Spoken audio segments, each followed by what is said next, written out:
آج کی ویڈیو میں ہم بتائیں گے کہ حضرت محمد صلی اللہ علیہ وآلہ وسلم پر بھی کالا جادو ہوا تھا۔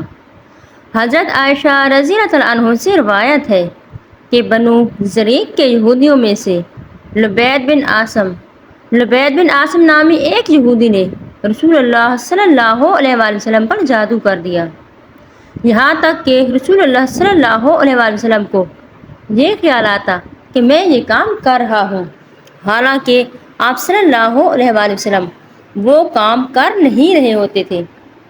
حتیٰ کہ ایک دن یا ایک رات کو رسول اللہ صلی اللہ علیہ وآلہ وسلم نے دعا کی، پھر دوبارہ دعا کی اور پھر تیسری بار بھی دعا کی، پھر فرمایا: اے عائشہ، کیا تمہیں معلوم نہیں کہ جو کچھ میں نے اللہ تعالیٰ سے پوچھا تھا وہ اللہ تعالیٰ نے مجھے بتلا دیا۔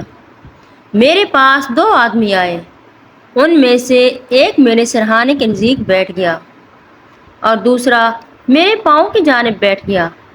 سو جو آدمی میرے سرہانے میں بیٹھا تھا اس نے پیروں کی جانب والے سے کہا، یا پیروں کی جانب بیٹھنے والے نے سرہانے والے سے کہا، اس شخص کو کیا تکلیف ہے؟ تو دوسرے نے کہا، ان پر جادو کیا گیا ہے۔ پہلے نے کہا، کس نے جادو کیا ہے؟ دوسرے آدمی نے کہا کہ لبید بن عاصم نے جادو کیا ہے۔ پھر پہلے آدمی نے کہا، جادو کس چیز میں کیا گیا ہے؟ دوسرے نے کہا کہ کنگھی میں اور کنگھی سے جھڑنے والے بالوں میں، اور پھر کہا کہ تر کھجور کے خوشے کے غلاف میں۔ پہلے نے کہا، یہ چیزیں کہاں ہیں؟ تو دوسرے آدمی نے کہا، ذی اروان کے کنویں میں۔ حضرت عائشہ رضی اللہ عنہ نے فرمایا کہ پھر رسول اللہ صلی اللہ علیہ وآلہ وسلم اپنے چند اصحاب کے ساتھ اس کنویں پر گئے۔ پھر آپ صلی اللہ علیہ وآلہ وسلم نے فرمایا، اے عائشہ، اللہ کی قسم، اس کنویں کا پانی مہندی کے پانی کی طرح تھا، اور وہاں کے کھجور کے درخت شیاطین کے سر کی طرح تھے۔ حضرت عائشہ رضی اللہ عنہ بیان کرتی ہیں کہ میں نے کہا، اے اللہ کے رسول صلی اللہ علیہ وآلہ وسلم، آپ نے اس کو جلا کیوں نہیں دیا؟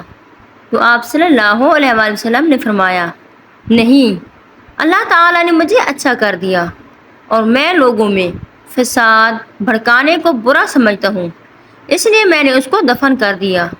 ناظرین گرامی، اس ویڈیو کو بیان کرنے کا مقصد صرف اور صرف یہ ہے کہ کالا جادو، یہ شیطانی عمل ہمارے پیارے پیغمبر حضرت محمد صلی اللہ علیہ وآلہ وسلم پر بھی ہوا تھا، اور اس کالے جادو سے بچنے کا تدارک یہ ہے کہ انسان 5 وقت کی نماز پڑھے۔ اس کے علاوہ کل 4 صورتیں جو قرآن پاک میں ہے 30 پارے میں، سورہ ناس، سورہ فلق، سورہ اخلاص، یہ 4 صورتیں پڑھیں اور خود پر دم کریں۔ انشاءاللہ کالا جادو کبھی بھی انسان کو کچھ نہیں کرے گا۔